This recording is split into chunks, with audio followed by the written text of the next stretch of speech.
Welcome back to Gridiron this week and our staff prediction show. I'm Matt Trowbridge and this is Emily Tropp, our leader in our predictions. And are you going to get a couple wrong so we can catch you this week?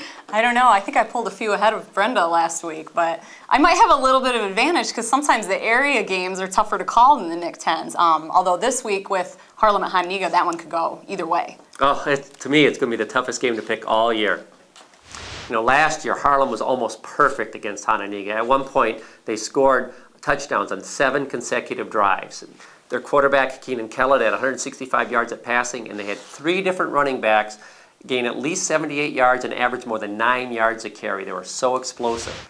This year, though, they haven't had a running back gain more than 61 yards all year. Their leading rusher from last year, Keith Purifoy, is out with a back injury. Their running game hasn't quite clicked, and that's why, as tough as it is, I'm going to have to go and pick Honega for this game, even though I picked Harlem before the year began to win the conference.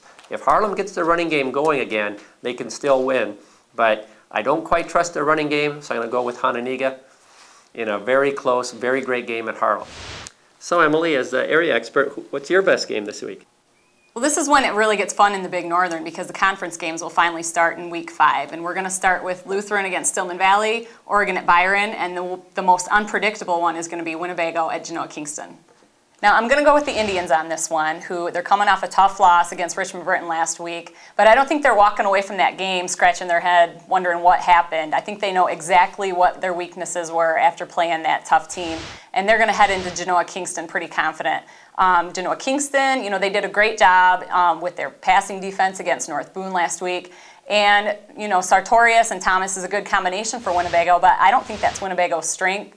Genoa Kingston's going to have to shut down Winnebago's runners, particularly Marcus Posley, who had an outstanding game last week. So I see Winnebago starting the conference 1-0 behind their running game.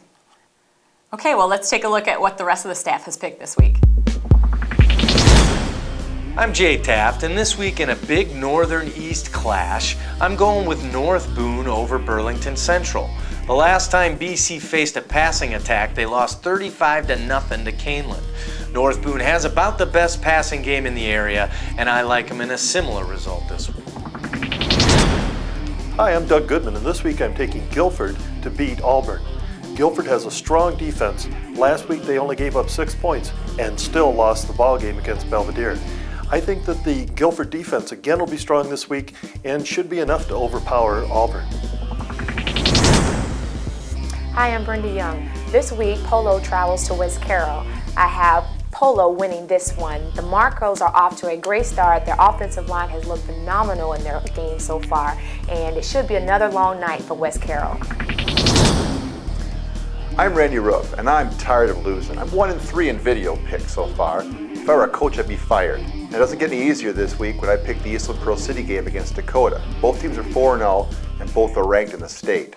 So since it seems like I don't know that much about high school football, I'm going to base my decision on something that Emily Tropp told me at the beginning of the year when she said that Dakota has the talent to be a state championship team.